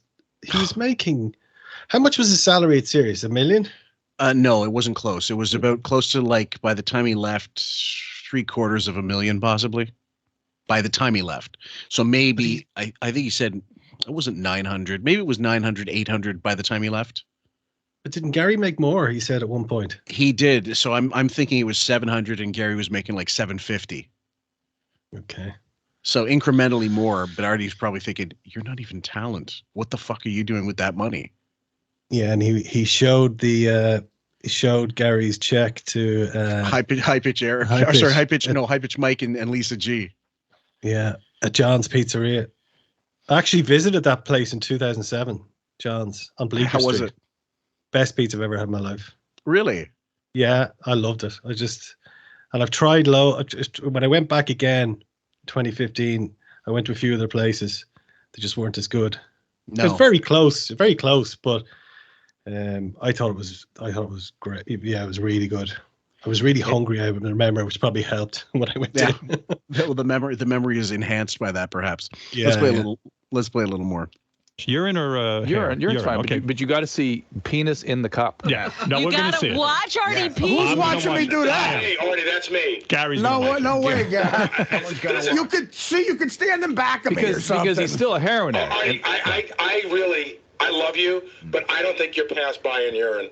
Yeah, but I don't want you. Listen, you could stand. You can tell what I'm doing standing in back of me. Look at your dick, but you're right. You're gonna have to go in the corner. You got to hold his dick. Gotta see dick close. in the cup. All right, that's fine. Let's hear what Dr. Drew has to say about this. Dr. Drew, but Gary needs to see Gary needs to see the cup and the penis. But you also no. You always have to see Gary. I'm not doing that. You mean Artie? You also have to see Artie as a heroin addict, and so as such, with his condition. Yeah, well, Why He can't will lose. get an expert to stand right in the back of Everything's me? bullshit. I know. Everything's Yeah, but can he get? But and I even say to him, I go, Artie, you don't have to bullshit me because you can do whatever you want. But he's bullshitting one thing himself. about Artie, Yeah. one thing about Artie, Dr. Drew. Yeah. He shows up to work for the most part. Work is everything to him, I can tell. He shows up for work. He does a great job. I love the guy. Yes. Personally and Well, professionally. he doesn't always show up for work. So, When he's yeah, really right. I've missed Most of the time. 18 days. I looked this up. 18 days in 8 years. In 8 years. For a heroin addict, it's amazing. He's For a functional. heroin addict, that's amazing. That's Are you amazing. counting? I hate to say it, but I agree. For a fanatic, that's beyond functioning. That's incredible. Yeah. And I probably missed the same amount of days in 8 years from work. That's not even two a year. Yeah, that's incredible. Now, here's the caveat, Fillmore. I don't show up into work with Smirnoff Ice and you know. So there's one thing if you're there in body, but you need to be there in mind as well, which is another thing. Well, you know, being okay. There was one guy I used to work with. You know, you button up your shirt, but you miss a button, so you get that little loop, that little hole in the top. He had that all the time, and the tie never quite got the way, like he tied it up, but he didn't get a Windsor knot. It was just sort of like Chris Farley used to do this character on SNL called Relapse Guy. And he'd just tell, they'd have an intervention. He'd say, I'll never do it again. Then he'd fuck up a gig. There's one where there's a surgery going on in a hospital and he's the delivery guy for the organ. And they go, where's that liver? And he comes back, he pulls out of the cooler liver from a supermarket. They go, you sold this for drugs, didn't you? Now it's funny, but at the time we didn't know the struggle he was going through. Now it's really impossible to watch because it's clearly like him it's mocking him being a fucked up, out of control alcoholic. But at the time it was really funny. This guy that I worked with had one shoe with the sole, like the bottom of the sole kind of slipping off when you would walk. He really did look like the principal at the end of Ferris Bueller's Day Off, Jeffrey Jones, who got done in for child porn or something. Oh, right. They got the red hair. Yeah. Yeah. He got he looks like he's been rolled, and this guy didn't lasted for 2 years. Wow. Yeah. I worked with a guy who had a reputation. I didn't think he was a nice enough guy. He's quite erratic, obviously. But I'll never forget one day seeing him walk past me at about 9:30 in the morning out of the building, and he had his head down. He had the baseball cap pulled down, and he looked bad, and he just straight out. Yeah. And at about 11:30, I was out in a kind of a satellite corridor making a personal call, and there's double doors behind me, and these doors just poof, opened, and this guy was like, way, like he was like a game show host. Wow. And he had a hat, and he was and so high-fiving people going through, and I just thought, oh, God. He's been gone 2 hours. And we were right in the city center, so he had plenty of choice. Plenty of time to find an 8-ball. Yeah.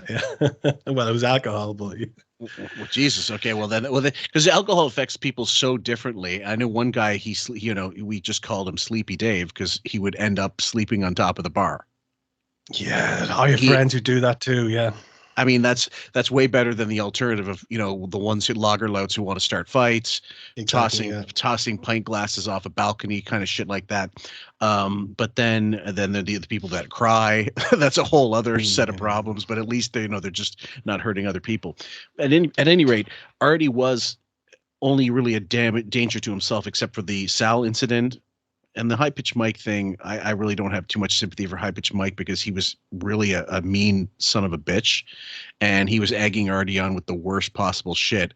And he kind of deserved some of the stuff he got. But he didn't get nearly as angry at Mike that he did with Teddy or Sal.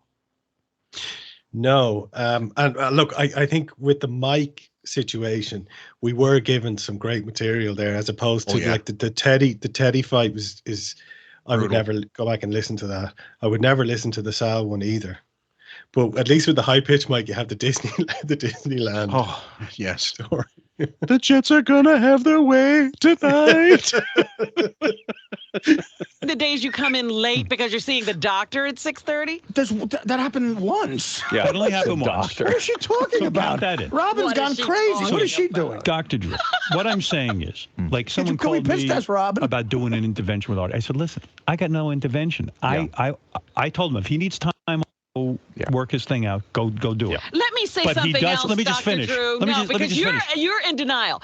Artie has attacked people here in the studio. He's a heroin addict. I get that. He's a heroin He's capable of all kinds of stuff when he's using. But Right. but Yeah, an Robin, you can't surprise us. intervention somebody's been treated multiple times, not so good. My fear is that he may have to. You've stared death down at least once. Yeah. And he may have to stare it down closer before he finds the How much motivation. closer can I get? I don't know, dude. That's what scares me for you. Really? What are you saying, Dr. Drew? I don't He's going to understand. have another near-death experience. That addicts that relapse and obfuscate and bullshit and struggle sometimes need to have. They have to have a moment of clarity. And there's two things that really bring that. One is a feeling of total disgust, which is hard to get to, or a really near something they believe was nearly Rock death. bottom, they call it. Where you either go, I'm either going to live or I'm going to die right now. And my fear is his out is always, I'll be with Dad. And so it's a scary place for him. You see, here's why I disagree with that. Because I think over the years I have become pretty much like an atheist. I don't. No, I think, your book is filled with God. Thank God. But my angels are watching over yeah, but me. no, Artie, that's not a God thing. No, yes, it That's is. a You believe in spiritual magic. thing. It's not a God You thing. believe in spirituality, magic, and angels watching over no, you. I think He's I hit it. have. He's I hitting think it. I have a thing that you might have, where like I'm afraid to write it down or say it out loud in case there is a fucking God. Well, you got something going. Well, I'm kind of in the same boat, but I mean, what we're seeing here now, of course, is Robin finally getting fed up with Howard not wanting to accept culpability for not actually laying down some ramifications, some consequences to Artie's actions, and really, without saying it, you're responsible, Howard. You're to blame for this. Well, he's allowed it to happen, hasn't he? And he's had several opportunities to intervene. But what does he do when it happens? Like the true leader that he is, I don't know. Yeah, I don't. What just happened? Oh, when that fight went down, and that yeah. look on his face, like she goes, "What the F is going on?" And his eyes are bug-eyed, and he goes, "I don't know."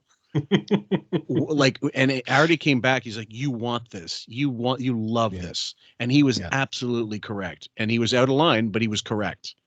Like, he wanted fights to go on. He wanted to the whole cast to be this whatever. I just think in this situation, Howard was so uncaring and didn't really give a fuck, or maybe egging him on purposely to get him to that point. There's the turning point after the bro fight, where before then there was Howard did genuinely love seeing Artie with the food and the. It was a cute kind of thing for Howard seeing him coming in, because Howard could vicariously eat all this garbage through Artie. I think there was a bit of that happening.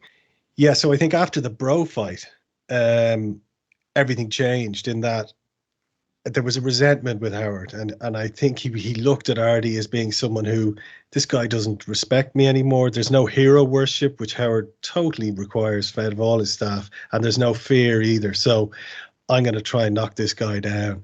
And maybe if I can contribute to him hitting rock bottom, maybe I'll be someone he'll have more respect for. Who knows what he was thinking. Yep.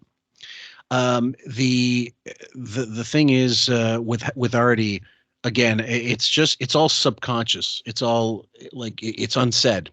But he's going, how many of these, and you look through that list of the list of Howard TV stuff, even go on that Daily Motion site, right? The Daily Motion channel. Look how much Artie stuff there is within the years where Artie's there. How many are Artie specific? Like 1 in 4, 2 in 4 even sometimes.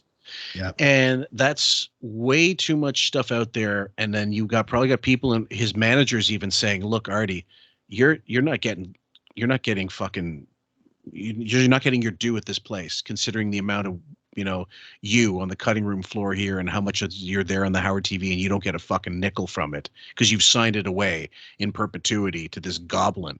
So if we can get, I think his agents at the time, at some point, they were wanting him to fucking audition like crazy. Forget the beer league situation. That was already bad enough.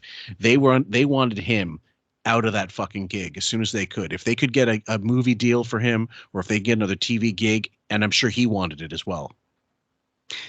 Artie always said that. He said movie life is what he wanted. So you would work for 2 months and then not do anything. You could pick and choose whatever you wanted on the weekends. And now in retrospect, that's probably the last thing he needed. He needed a 9 to 5. He definitely like a TV job would have been perfect for him, because you're working all week and then you shoot on the Friday, whatever, and then you're done. Yeah. Like a sitcom, 9 to 5 sitcom would be ideal, and you're making good money. You're seeing the results of your work right away.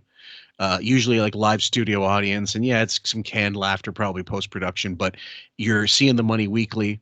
And it's if you're good at your craft, it's a piece of piss. Yeah. Could have been so. Whereas a movie, like, did you ever see that Christopher Plummer interview on? There's a couple of there's a round table on YouTube, and the volume's really low. You have to soup it up somehow or get really good speakers. And he talks about the Thin Red Line, the Terrence Malick film, and how Adrian Brody was cut out of the film, but wasn't told about it until he got to the premiere. He found out at the premiere that he wasn't even in the film. And Christopher Plummer had a scene with someone else. I can't remember who it was. Might have been Aidan Quinn. And he said something along the lines of, "I'll never work with Terry Malick again." And all these people are in the round table like, "Oh, Jesus, we're not prepared to hear someone trashing a big director." And he said, "I did this fantastic. We had this fantastic scene that was very dramatic and really moving. And in the final picture, it's just off in the distance while they focused on something else." And it was completely like wiped. He said, I didn't go through that. And especially an actor of his stature to not be included in the film, I would be pissed. Oh, yeah. Yeah. What a Tree of Life was his, wasn't it? That was a good movie. I went to see that in the theater when it came out.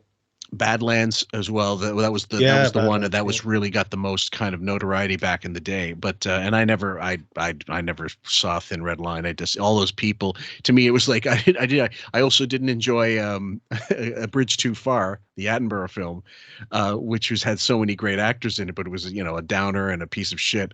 It wasn't. Nobody wants to see a war film where the people lose, where the good guys lose, right? The golden rule. Yeah, and not a great particular aspect of the war to focus on. But anyway, that being said, like you can get to this point in the business where, like, you feel you're hamstrung. It's not like Paul Lynde to center square in Hollywood Squares and feeling like I'm trapped in the fucking box, or Gary Coleman, I'm going to be Arnold for the rest of my fucking life, or Henry Winkler, I'm going to be the Fonz. He went into directing so he wouldn't have to be on screen as much, and it was a brilliant move.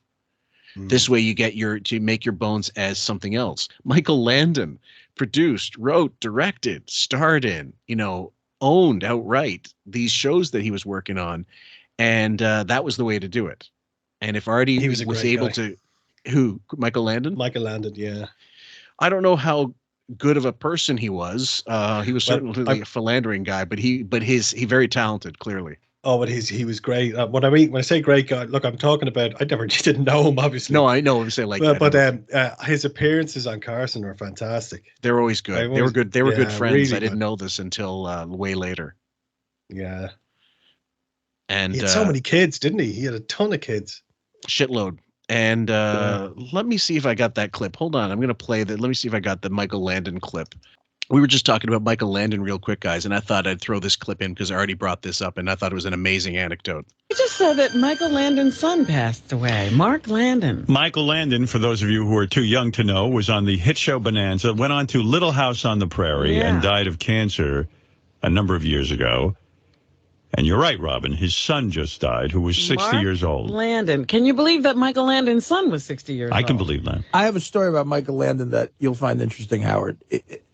One of the executives at MGM involved with Dirty Work, his father was also in show business, and he was best friends with Michael Landon. They went to his office one day when this executive was about 20 years old, and Michael Landon said to the guy's father and this kid, "Hey, look, I just got the first syndication check for the show Highway to Heaven. Not even Little House on the Prairie. Right. The show Highway to Heaven." He pulled out a check for $86 million. Stop it. Oh, my God. $86 million was the first syndication check Michael Landon got for the show Highway to Heaven. Wow. What, $86 million? And I said to the guy, nice guy, his name's Greg Foster. I think he might still be at MGM, but I said, what do you do as a kid when you see that? And he's like, it's like looking at, at a monster or something, like. Yeah. Think of that. Wow, that is incredible. Yeah, because that show was big here, Highway to Heaven. I loved that was show the one as a kid. I really enjoyed it. I mean, it was just feel good television, really. Yeah, I remember Highway to Heaven used to be shown, and then directly after, or the year before, it was. This is obviously on Irish TV. Was The Incredible Hulk with the Bill Bixby. Bill Bixby, loved him. Loved that show. That show was because I started watching that when I was maybe 6, 5. Yeah. And it scared the hell out of me. Of course. But there was that so unique when you're that age, this idea that this scary monster didn't want to hurt, had a conscience and was just confused. And I just thought, I watched a few of them again recently. I thought Bill Bixby was superb in that. He was brilliant. He really was fantastic. I love the what was the exec that said, like, the character's name was Bruce in the comics, but they changed it to David because they thought Bruce was too gay.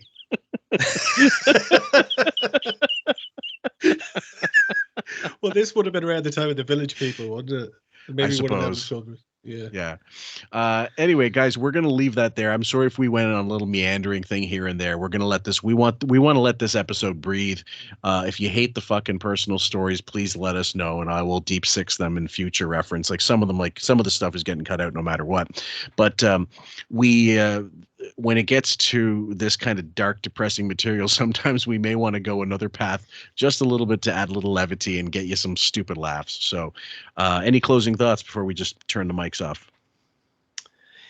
Well, I think we'll see more in a future episode, but like I said earlier, it's I'm not trashing Drew for his ability. I think he certainly has that ability, but the important thing that I try to keep in my mind when I'm listening to this is you can be a manipulative starfucker and also be a very good physician at the same time. And I think that's where I tend to fall on this.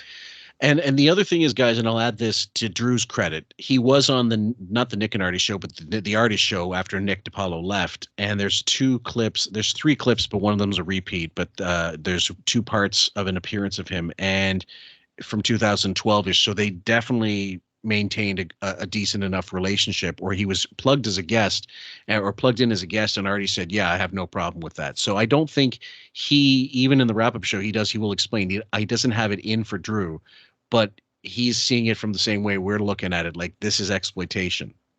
Yeah. And you can, like you said, you can care, you can be a capable physician perhaps, but when you're crossing that line, your credibility goes right out the fucking window. 100%. Yeah. So have a good one, guys. We hope you enjoyed this one. And as the baby gorilla would say, take care. Brush your hair. Pasta I don't say pasta asciutta, I say pasticcio. That's what I He's say. a phony Italian, Paul. Well, He's a phony Italian? Yeah. Why, you're Napolitano? I'm Napolitan. Sure. You don't understand Sicilia. Altovilla. No, that's Villa. E nessuna me l'ha mangiata. Sì, ma te l'ha mangiata tu. Nessuna me l'ha mangiata, ragazza. L'ha mangiata. È stupato di Santa Capodotto.